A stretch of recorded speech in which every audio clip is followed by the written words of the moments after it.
안녕하십니까? 대학교회가 진행하는 생명의 삶 제9과 오늘은 성경이라고 하는 주제를 가지고 함께 말씀을 중심으로 해서 강의를 시작하도록 합니다. 다 같이 우리 잠깐 기도하시고 우리 시작하십시다. 자비로우신 하나님, 오늘은 9번째 저희들이 모여서 성경이라고 하는 주제를 가지고 하나님의 말씀을 배워보고자 합니다. 성경이 어떻게 구성이 되었는지, 그것이 또 어떤 과정을 통해서 기록이 되었고 또 어떤 과정을 통해서 우리들에게 전달되었는지, 그리고 그 성경은 어떻게 구성이 되어 있는지를 함께 같이 묵상할 때에 진리의 영이신 하나님, 성경에 대해서 좀 더 잘 알 수 있는 그런 기회가 되도록 인도하여 주옵소서. 예수님의 이름으로 간절히 기도하옵나이다. 아멘. 우리 예수를 믿는 사람들이라고 하면 이 성경에 대해서 우리가 잘 아는 사람도 있고, 또 성경이 참 어떤 면에서 굉장히 생소한 그런 책일 수도 있는 아마 다양한 그런 수준과 경험이 있을 줄 압니다. 그래서 오늘은 성경은 어떤 책인가, 어떻게 기원이 되었고 누구에 의해서 기록이 되었고 또 어떤 내용을 담고 있는지 등등 이런 것들을 함께 같이 공부해보는 그런 시간을 가지려고 합니다. 여러분, 참 성경만큼 이 세상에서 참 오랫동안 사랑받는 그런 책도 없죠. 베스트셀러, 밀리언셀러 그런 그 책들도 있습니다만, 사람들이 기록한 그런 책들요. 그러나 그것들은 또 금방 유행을 타다가 또 잊혀지고, 그리고 또 그러면서 없어지는 그런 것들이 이제 반복되어 오고 있습니다만은, 성경만큼 오랫동안 오랜 그런 기간을 통해서 사랑받고, 그리고 또한 아울러서 우리들의 삶을 변화시키는 그런 위대한 책도 없는 줄 믿습니다. 자, 그래서 성경은 어떻게 이제 형성이 되었나, 그리고 누구에 의해서 기록이 되었나 하는 것들을 잠시 좀 개괄적인 면에 있어서 몇 가지만 좀 짚어보기를 원합니다. 자, 이 성경책은 구약의 39권과 신약의 27권, 그래서 도합 66권으로 그렇게 구성이 되어 있죠.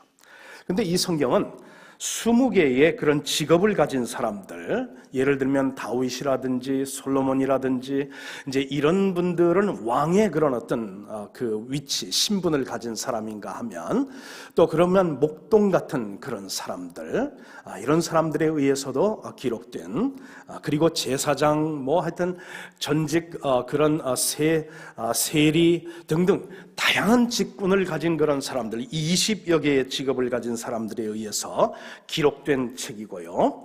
40명의 그런 저자가 기록한 그런 책이죠. 성경은 66권인데 왜 그럼 저자는 40명밖에 안 되느냐? 예를 들면 사도 바울과 같은 경우는 신약 27권 가운데에 14권을 기록하는, 그런 한 사람이 14권을 이제 기록한 그런 경우도 있기 때문에 66권이지만 실제적으로 이 성경을 기록한 그런 저자들은 40명에 지나지 않습니다. 이 성경은 1600년에 걸쳐서, 그 역사를 거쳐서 이렇게 성경으로 기록이 되고, 그리고 또한 아울러 편집이 되었죠. 예를 들면 모세가 기록한 그런 모세오경 같은 경우는 주전 1500년부터 기록이 되었습니다.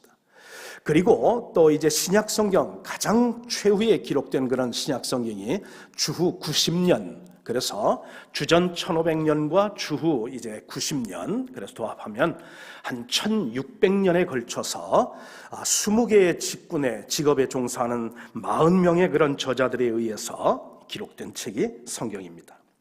그런데 이 40명의 그런 저자들은 10개의 그런 나라들, 유다에서 기록한 사람들, 그 다음에 또 이제 이스라엘에서 기록한 사람들, 뭐 그런가 하면은 또 이제 다른 그런 10개의 그런 나라들에서 기록한 그런 이제 책이고요.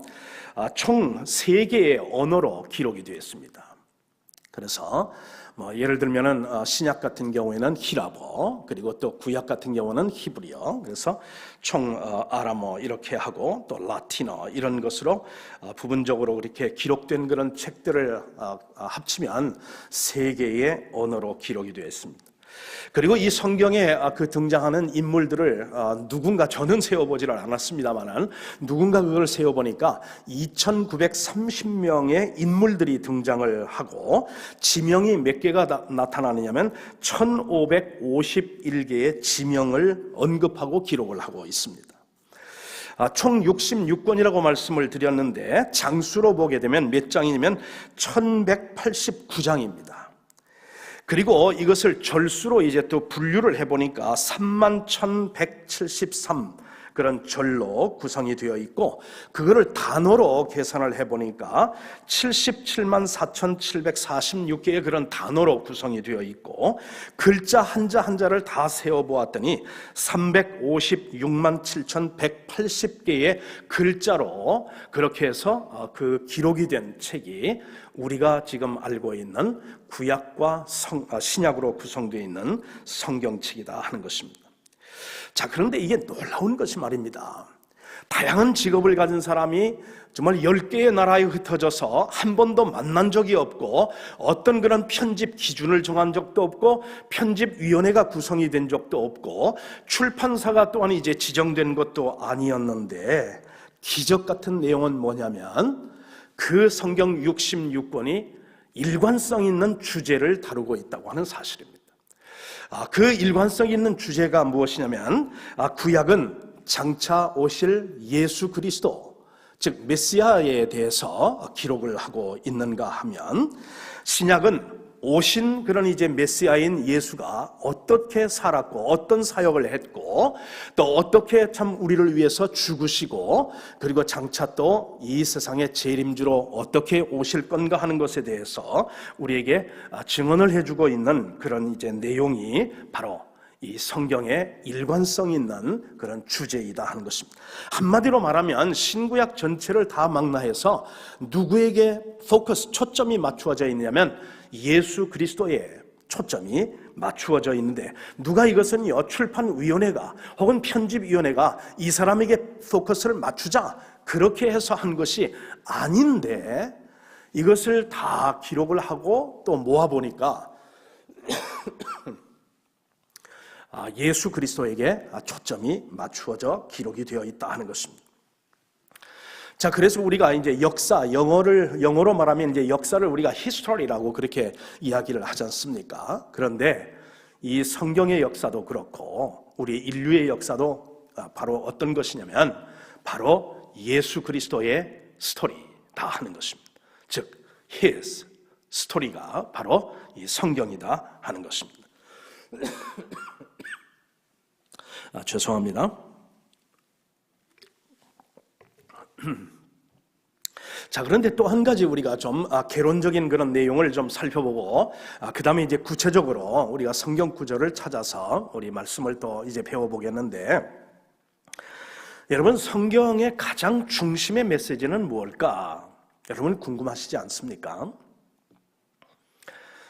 성경의 참 겉표지서부터 뒷표지, 그것을 다 이제 뒤에서부터 앞에서부터 그것을 다 이렇게 그 창세기 1장에서부터 시작해서 요한계시록 22장 그렇게 해서 장수로 이렇게 해서 계속 와서 가운데서 딱 만나는 그 책이 어떤 책이냐면 시편 118편입니다. 절수를 또 이제 한 절씩 한 절씩 앞에서 그리고 뒤에서 이렇게 계산을 해가지고 딱 와가지고 가운데에 있는 센트럴 메시지, 그 중심 메시지를 딱 보니까 시편 118편 8절과 9절입니다. 자, 그래서 참 여러분 궁금하시지 않습니까? 이 그 센트럴, 가장 중심되는 그 메시지가 무엇인가 하는 것을 우리가 보니까 시편 118편 8절 9절에 이런 말씀이 나오죠. 여호와께 피하는 것이 사람을 신뢰하는 것보다 나으며 여호와께 피하는 것이 고관들을 신뢰하는 것보다 낫도다. 여러분, 무슨 얘기예요? 한마디로 말하면 우리 인간은 하나님을 믿고 살아야 된다라고 하는 것, 그것이 성경이 우리에게 증거하는 그 가장 중심적인 메시지다 하는 것입니다.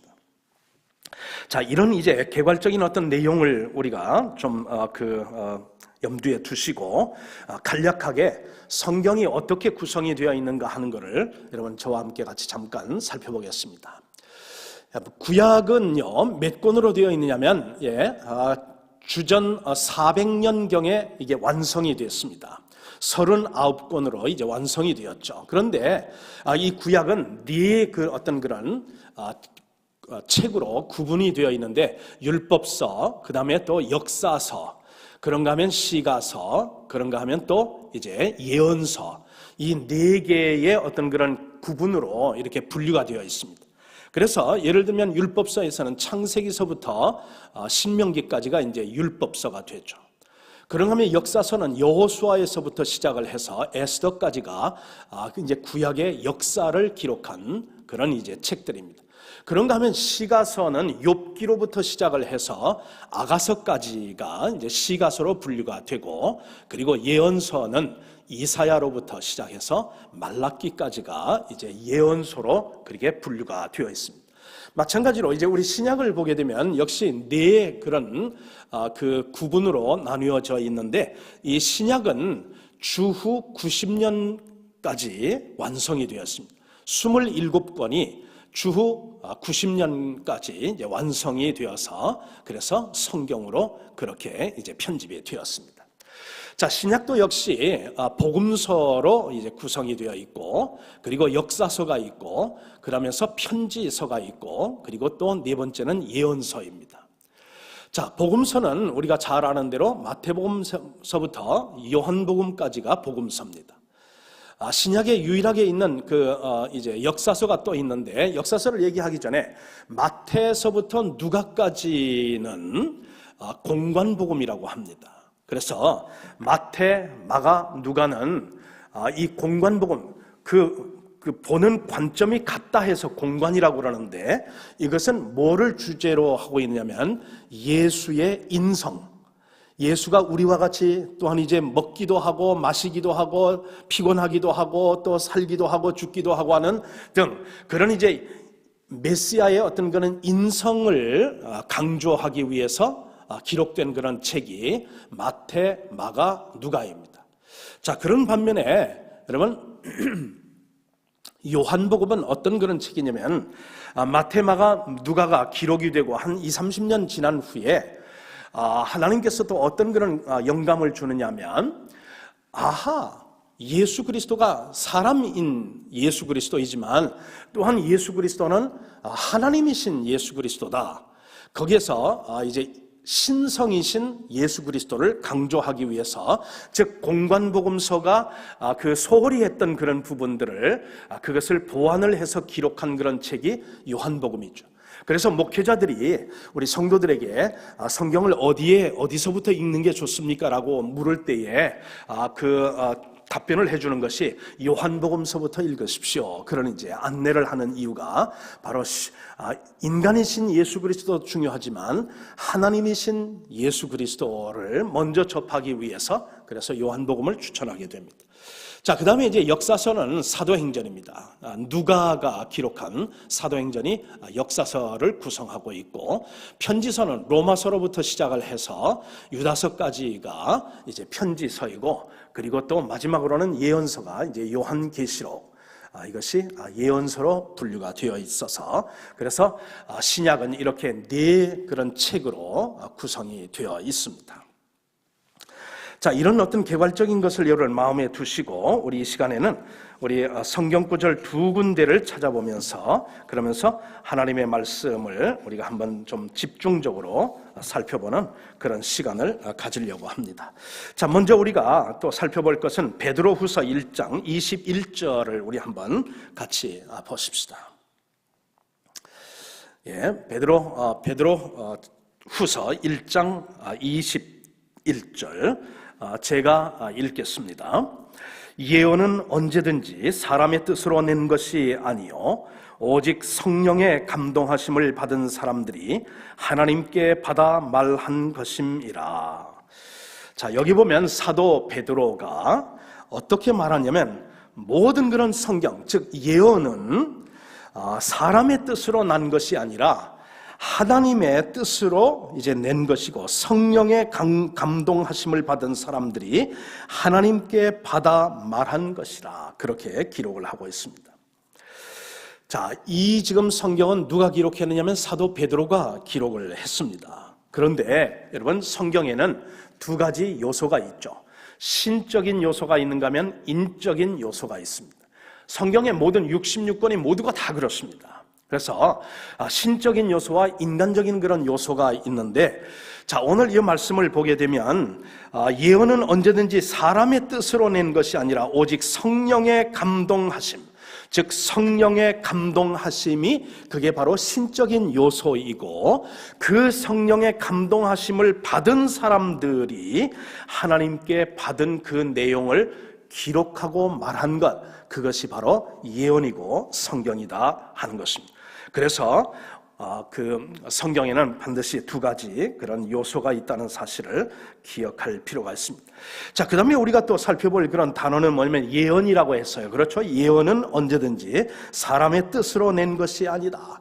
여러분, 예언이라고 하는 그런 단어를 여러분 들으시면 제일 먼저 떠오르는 것이 어떤 그런 이미지입니까? 장차 이제 미래에 되어질 어떤 사건들을 미리 그렇게 말하는 것, 그것을 여러분은 예언이라고 그렇게 이해하실 수도 있겠습니다만은, 오늘 이제 본문에서 말하고 있는 예언은 그런 어떤 미래의 사건만을 이야기하는 것이 아니라 하나님의 뜻을 대변하는 것, 즉 하나님의 말씀을 대언하는 것, 그것이 바로 예언이고, 여기서 이제 이 예언은 광범위한 그런 면에 있어서는 성경을 말하고 있다 하는 것입니다. 그래서 예언자, 즉 예언하는 사람, 예언자 혹은 뭐 선지자라고도 그리고 우리가 번역하기도 합니다만은, 이 예언자는 무슨 어떤 그런 이제 방울 그런 이제 그 종을 가지고 흔들면서 미래를 점치는 그런 사람들을 연상하시면 안 되고, 노스트라다무스 같은 어떤 그런 이제 그 예언의 내용을 그것을 여러분 추측하시면 안 되고, 예언자는 하나님의 말씀을 대언하는 그런 사람이다. 즉 하나님의 대변인이 누구냐 하면은 바로 이 예언을 말하는 예언자, 즉 사도 베드로도 그런 면에 있어서는 하나님의 그런 대언자 중에 한 사람이고, 사도 바울 역시 대언자 중에 한 사람이고, 오늘날 이제 21세기를 우리가 본다고 하면 이 대학교 강단에서 하나님의 말씀을 이제 또한 연구하고 성령의 감동을 받은 그 말씀을 가지고 이제 주일이든 주중 예배든지 그런 데서 하나님의 말씀을 대언하는 그런 사람들을 우리가 예언자 혹은 선지자라고 이야기해도 과언은 아닐 줄 믿습니다. 그런 의미에서 예언자는 하나님의 뜻을 대언하는 사람이라고 말씀을 드렸습니다. 여러분, 이제 청와대에도 대변인이 있지 않습니까? 그렇죠? 일일이 어떤 대통령이 나와서 모든 것을 발표하지를 않고, 대통령이 발표하고 국민들과 소통하고자 하는 그런 내용을 대변인을 앞세워서 이야기하는 것, 그리고 미국 같은 경우는 이제 백악관에 어떤 대변인도 있는데 대통령이 그 대변인을 통해서 이제 국민들에게 소통하는 그런 것, 그래서 그 대변인이 바로 누구냐면 예언자이고, 그러면서 오늘날 설교자가 이 범주에 속하는 그런 이제 사역을 하는 사람들이다 하는 것입니다. 그런데 여러분, 성경을 보게 되면은요, 지금 그 예언, 즉 장차 되어질 일들에 대해서, 미래에 되어질 일들에 대해서 한 3분의 1 정도는 미래의 이야기를 예언을 하고 있습니다. 그런가 하면은 3분의 2는 어떻게 보면 현재의 일들을 말하고 있습니다. 왜 지금 이런 일들이 일어나고 있는지, 그리고 또한 그것을 또한 해결하기 위해서 우리들이 해야 하는 일들은 무엇인지 하는 것들에 대해서 적나라하게 그렇게 그 소통하는 그런 내용들이 성경의 3분의 2 정도의 내용을 포함하고 있고, 장차 일어날 미래의 그런 어떤 사건들을 이야기하는 것이 한 3분의 1 정도를 구성을 하고 있습니다. 여러분, 그 장차되어질 일에 대해서 한 가지 그냥 예를 여러분 든다고 하면 참 우리는 이 예언을 잘 분석하고 또 그것을 판단하고 검증하고 그렇게 해서 우리가 수용을 해야 된다고 하는 것을 우리가 그것을 일러스트레이션 하는 그런 예를 하나 들어볼게요. 여러분 참 거듭되는 우상 숭배와 하나님의 말씀에 대한 그런 불순종으로 말미암아 하나님께서 바벨론을 들어서 그리고 아수리아를 들어서 북왕국 이스라엘을 아수리아가 그리고 남왕국 유다가 그 바벨론에 의해서 이제 멸망을 당하게 되는 그런 일들이 있을 즈음해서 여러분 거짓 선지자들은 당시에 뭘 했냐면 예루살렘에 하나님의 성전이 있기 때문에 하나님의 성전이 있는 예루살렘은 절대로 멸망하지 않을 것이다 그러면서 그렇게 예언을 했습니다. 그리고 많은 그런 이제 그 유대인들이 그런 거짓 선지자들의 예언의 내용을 듣고서 그리고 안심을 했습니다. 그러나 참 선지자들, 하나님의 성령의 감동을 받은 그런 이제 선지자들은 뭐라고 했느냐면 우상 숭배를 중단하지 아니하고 하나님께를 회개하지 않는다면 하나님께서 이 성전조차에 돌 하나의 돌도 남지 않을 정도로 파괴가 될 것이고 이스라엘 하나님 사랑하는 백성들은 이제 열방으로 다 흩어지고 노예로 이제 흩어질 것이라고 하는 예언을 하면서 하나님 앞에 회개하고 돌아와 하나님만을 섬길 것을 그렇게 이제 예언을 했습니다. 사람들은 그런 이제 참 그런 선지자들을 매국노라고 하면서 그들을 이제 돌로 쳐서 죽이려고까지 하고 심지어 죽임을 당한 사람들도 있다 하는 것입니다. 그래서 많은 그런 고난을 당했죠. 그런데 그 참 선지자들이 예언한 그 예언대로 그대로 된 거예요. 그래서 북왕국 이스라엘은 아수리아에 의해서 멸망을 당하고 남왕국 유다 백성들은 성전은 파괴되고 예루살렘 성은 또한 이제 완전히 또한 이제 전소되면서 이스라엘 백성들은 아울러서 바벨론으로 포로가 잡혀가는 그런 사건이 그대로 성취가 된 거예요.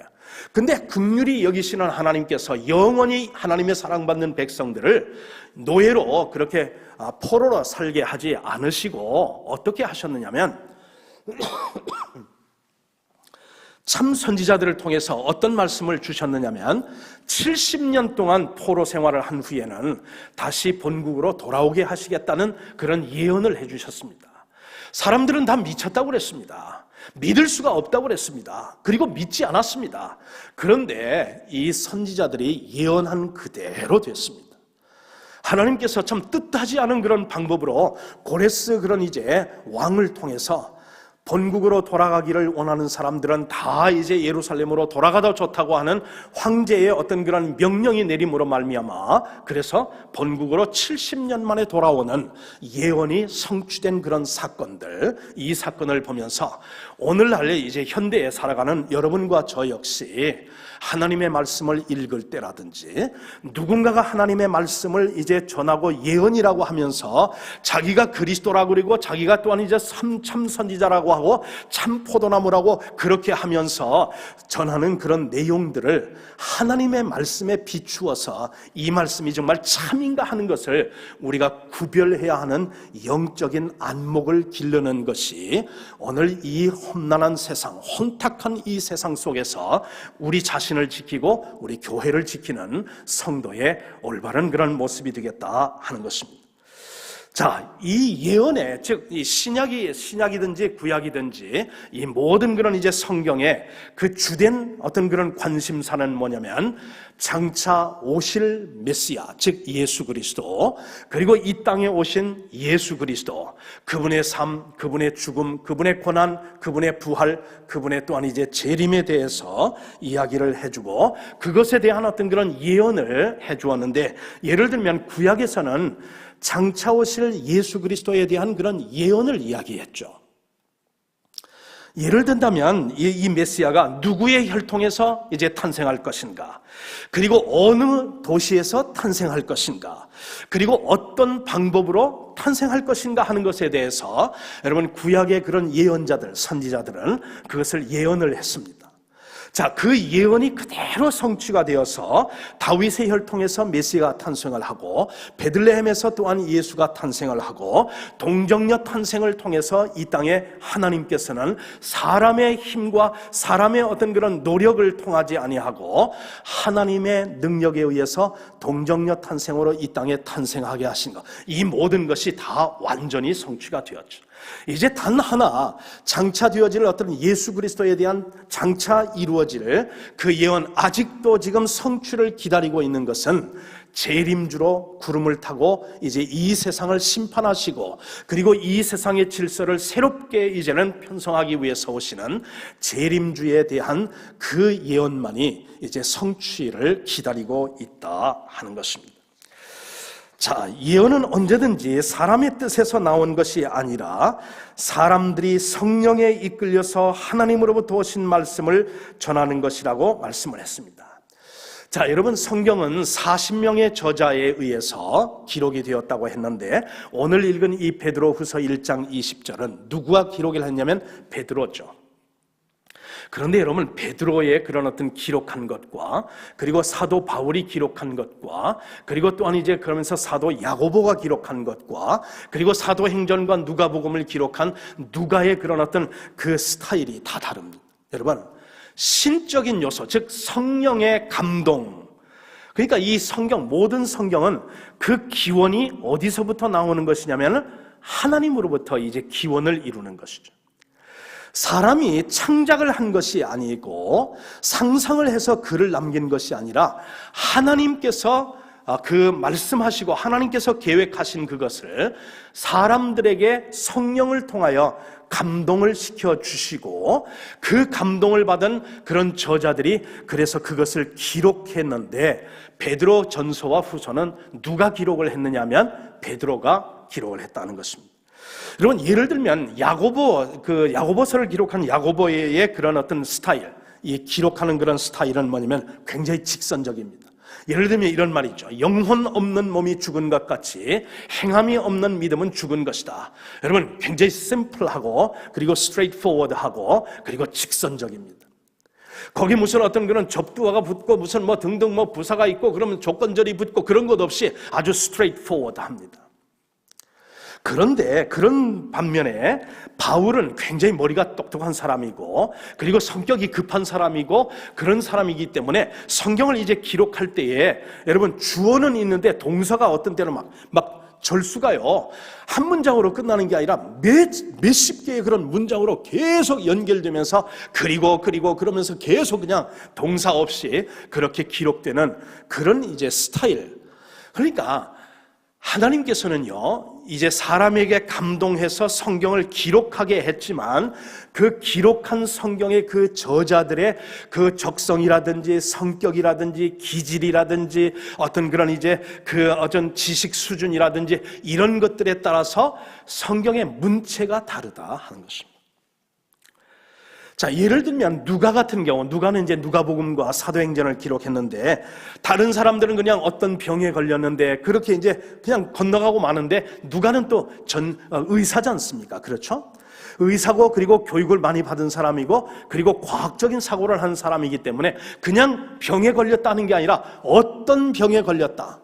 심지어는 어떤 그런 이제 열병에 걸렸다 그랬는데 누가 같은 경우는 어떻게 하냐면 심한 열병에, 즉 그래서 그 심한 건 죽을 수도 있는 그런 열병에 걸렸다. 그래서 그 상태까지 이렇게 정확하게 과학적으로 의학적으로 그렇게 이제 기록하는, 그래서 지방의 이름이라든지 또는 총독의 이름이라든지 어떤 질병의 그런 이름이라든지 하는 이런 것들을 다른 어떤 그런 이제 저자들보다도 자세하게 성경을 기록한 사람이 누구냐면 바로 이 누가였다 하는 것입니다. 그래서 이 각 성경에 보면 사람들의 어떤 채취와 기질과 그 스타일이 묻어있는 것이 바로 이 인적인 요소에 있어서의 나타나는 그런 구분이고 또한 특징이다 하는 것입니다. 여러분, 사람이 이제 쓰여진 그런 사람에 의해서 쓰여진 그런 책이기 때문에 그래서 어떤 때는요 이게 잘 이해가 안 되는 그런 부분들이 있어요. 성경을 우리가 읽다 보면 어떤 때는 이해가 잘 안 되는 그런 부분들이 있습니다. 저는 이제 그런 분들에게 뭘 이제 추천을 하느냐면 이렇게 추천을 해요. 여러분이 이제 성경을 읽으시고 혹은 묵상을 하시고 큐티를 하시고 그러면서 또한 그것을 일기로 적으시고 그러면서 하나님의 말씀과 함께 이렇게 묵상을 하시지 않습니까? 그런데 어느 이제 그 대목을 읽는데 도무지 이해가 안 되는 거예요. 자, 그런데 여러분 이런 상황을 맞닥뜨리게 되시면 여러분은 어쩌십니까? 여러분 고민이 되시죠? 이게 뭔가, 이게 무슨 뜻일까? 그러면서 여러분 고민하시면서 그 말씀을 막 어떻게 해석을 해보려고 그렇게 이제 부단한 그런 노력을 경주하시는 분들이 있고, 그것 때문에 풀리지 않아가지고 이해가 되지 않아서 그래서 정말 의심을 갖게 되는 사람들도 있고, 심지어는 이것이 허구다 그러면서 믿음에서 떠나는 사람들도 있는데, 여러분, 저는 여러분에게 그 두 가지를 이제 하나님 말씀을 비추어서 여러분에게 권면을 드리고 싶습니다. 첫 번째 뭐를 해야 되냐면, 여러분이 성경을 읽고 묵상을 하다가 혹은 뭐 설교 말씀을 듣다가 여러분 이해가 되지 않는 부분이 있으면은 그러면 여러분 이제 뭐 저에게 오셔서 질문도 해주시고 이제 그러는데, 여러분 성경을 혼자서 읽다가 이해가 안 되는 그런 부분이 있으시면 여러분 첫째 하지 말아야 될 건 뭐냐면 그 성경을 사사로이 풀려는 그런 노력에 여러분 함몰되지 않으시기를 바랍니다. 예를 들면 여러분 보세요. 어떤 말씀이 있느냐면 이런 말씀이 있어요. 베드로후서 3장 16절을 한번 보세요.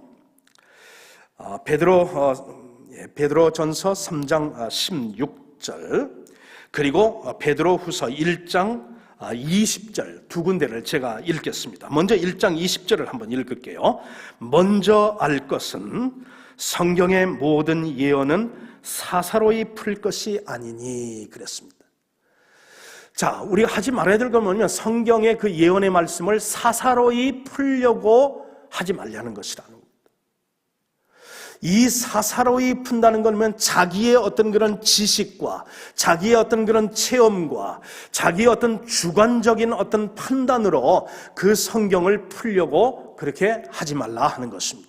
자, 그 다음에 우리가 베드로후서 3장 16절 두 번째 우리가 하지 말아야 될 것은 뭐냐면 3장 16절 제가 읽습니다. 또 그 모든 편지에도 이런 일에 관하여 말하였으되 그 중에 알기 어려운 것이 더러 있으니 무식한 자들과 굳세지 못한 자들이 다른 성경과 같이 그것도 억지로 풀다가 스스로 멸망에 이르느니라 그랬어요. 여기서 우리가 주목할 것은 뭐냐면 성경을 억지로 풀려고 그러지를 말라 하는 것입니다. 자, 첫 번째는 사사로이 풀지 말라는 것이고 억지로 그것을 풀려고 하지 말라. 즉, 이 억지로라고 하는 것은 어떤 거냐면 예를 들면 이겁니다. 제자들이 이스라엘을 회복할 때의 그런 징조가 무엇입니까? 이스라엘 나라를 회복할 그런 때에 나타나는 그런 말세와 종말의 그런 징조가 어떤 것이 있겠습니까? 라고 그렇게 예수님 앞에 이제 물으며 그때가 언제입니까? 물었을 때 우리 예수님 하신 말씀이 그때와 기한은 아버지께 속한 것이니 너희의 알 바가 아니라 그러면서 당신도 모르신다고 우리 예수님도 솔직하게 이야기하신 그런 이제 내용이 있다 하는 것입니다. 자, 그런데 오늘날 여러분 적그리스도들 그리고 거짓 선지자들 예언자들은 어떻게 하냐면 억지로 그 시간과 장소를 그거를 이제 풀려고 하다가 뭐 1998년 몇 월 며칠 어디에 예수가 재림할 것이니까 그러면서 그날은 자지 말고 기도하면서 어느 장소에 모여서 우리가 재림을 준비해야 된다 하는 등등등등 이렇게 성경을 억지로 꿰어 맞춰 예수님도 모르고 하나님만 아시는 그 내용을 억지로 사사로이 풀려고 하다가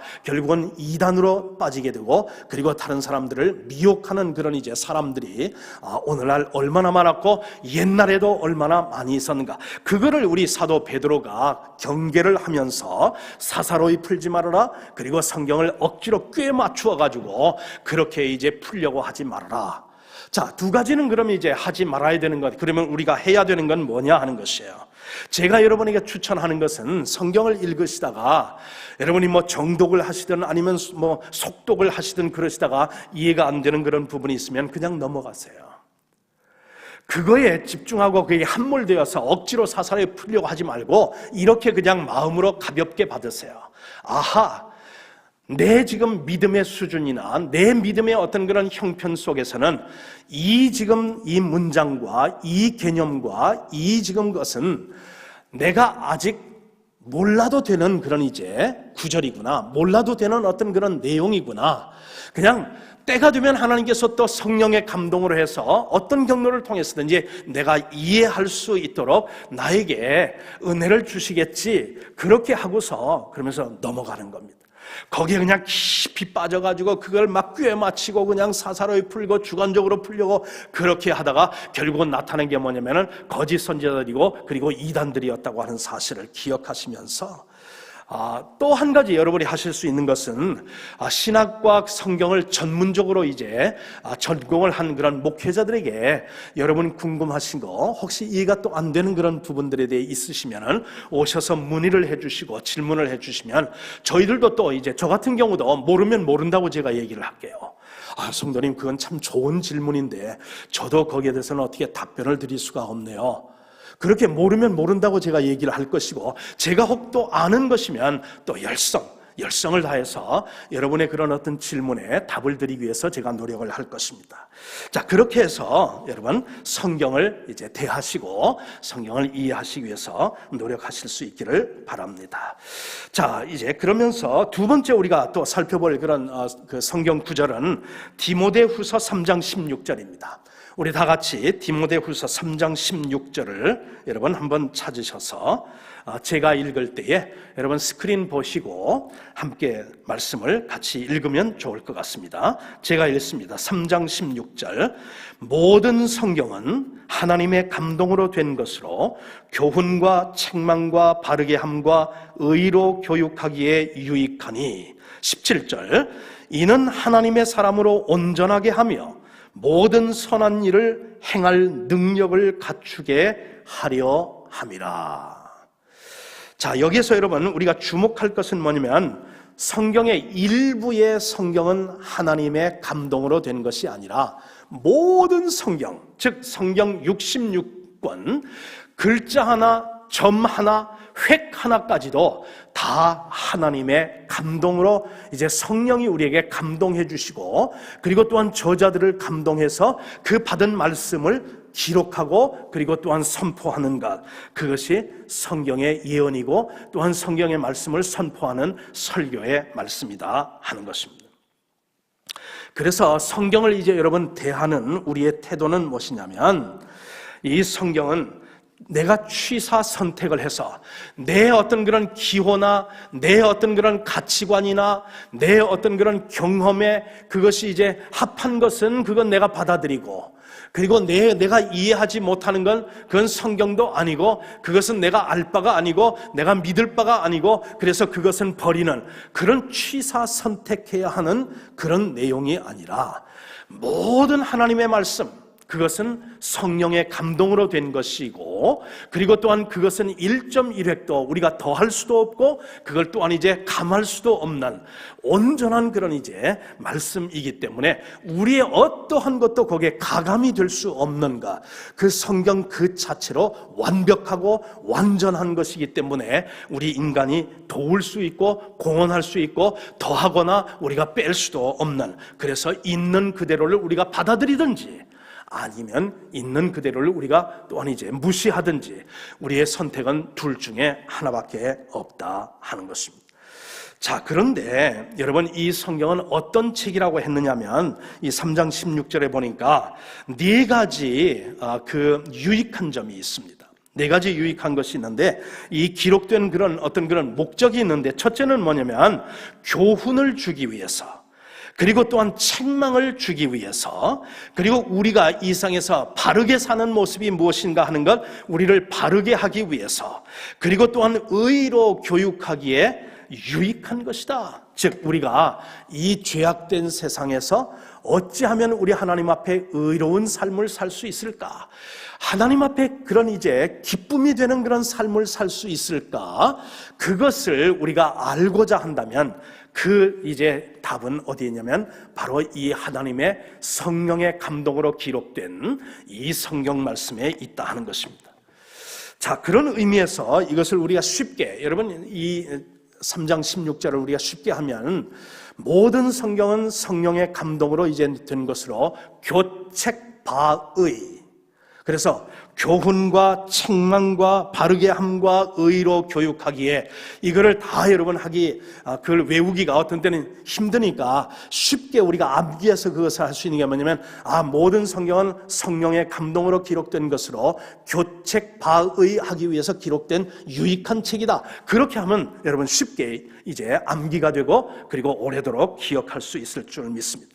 자, 이 3장 16절 하면 두 가지 포인트가 있는데 첫째는 뭐냐면 성경의 모든 그런 성경이 다 하나님으로부터 신적인 기원을 이루었고 그리고 성령의 감동으로 이제 그것을 받은 저자들에 의해 기록되었는데, 자, 그것이 이제 첫 번째 포인트고 두 번째는 뭐냐면 이 성경은 우리에게 유익한 책이다 하는 거죠. 교훈을 받기에 유익하고 그러면서 또한 책망을 받기에 또한 유익하고 잘못된 것은 우리가 지적을 받아야죠. 그래야 우리가 고칠 수 있으니까, 우리가 바른 자리로 우리가 돌아올 수 있으니까, 그래서 책망받기에 그리고 의로 교육하기에 그러면서 우리가 또한 이제 바르게 살게 하기 위해서 유익한 책이 바로 어떤 책이냐? 성경이다. 그런 말씀 되겠습니다. 그래서 이제 여러분 사람들이 기록한 그런 모든 다른 책과는 달리 이 성경은 우리가 이 세상에서 어떻게 하면 하나님의 사람으로 살고 하나님의 그런 이제 참 그리스도인으로 살고 그리고 또한 아울러서 그리스도의 제자로 살고 그리스도의 어떤 그런 군병으로 살고 이 종말을 살아가는 우리 성도로 어떻게 하면은 우리가 바르게 살고 의롭게 살고자 하는 일에 여러분 교훈과 그리고 책망이 담겨 있는 우리의 삶에 유익한 책이 바로 성경이라고 하는 사실을 여러분 사도 바울은 디모데에게 편지를 하면서 이 하나님의 예언의 말씀을 전하는 것을 이제 전념을 다해서 힘을 쓰라. 그래서 때를 얻든지 못 얻든지 하나님의 말씀을 전파하고 예언의 말씀을 대언하고 그리고 대변하는 이 일을 열심을 다해서 이제 힘쓰라고 그렇게 권면을 하고 있습니다. 자, 그런 이제 그 목회 서신의 그런 교훈을 받아서 저 역시 어떻게 이제 하나님 앞에 기도하느냐면 제가 하나님의 말씀을 읽고 연구하고 그리고 설교를 준비하기 위해서 때로는 기도하고 성령의 인도를 받기 위해서 하나님의 은혜를 기다리면서 그러면서 그 말씀을 준비할 때에 성령께서 정말 몰랐던 사실들을 깨닫게 해주시고 알았던 것을 더욱 확실히 있게 그렇게 이제 믿게 하시고 그리고 또한 제가 감동받은 그런 내용들, 제가 확신하는 그런 이제 내용들을 담대하게 이 강대상에서 우리 성도님들의 어떤 그런 영적인 삶의 유익을 위해서 선포하는 이것도 제가 하나님의 말씀을 예언을 대변하는 그런 이제 선지자요, 예언자의 그런 사명을 감당하는 저의 모습이고 그 사명을 잘 감당하게 해달라고 하나님 앞에 기도할 때마다 어떻게 기도하냐면 하나님의 말씀을 제대로 이제 잘 전파할 수 있는 하나님의 마우스피스, 즉 하나님의 입이 되게 해달라고 그리고 대변인의 역할을 잘 감당하게 해달라고 늘 기도하고 있습니다. 그렇게 여러분께서 저를 위해서 기도해 주실 때도 우리 교회의 담임 목사님 하나님 말씀을 가르치시고 하나님의 말씀을 선포하실 때에 하나님의 말씀을 잘 사사로이 풀지도 않게 하시고 억지로 풀려고 하다가 그렇게 또 믿음에서 이탈하는 일 없게 하시고 정말 하나님께서 성령으로 감동 주시는 말씀만 확신 가지고 선포하시는 주님의 마우스피스, 주님의 대변인이 되게 해달라고 여러분께서 중보해 주시고 기도해 주시기를 이 자리를 빌어 부탁을 드립니다. 감사합니다. 우리 다음 주에는 하나님이라고 하는 그런 주제를 가지고 하나님 말씀을 같이 또 공부하는 그런 시간을 갖겠습니다.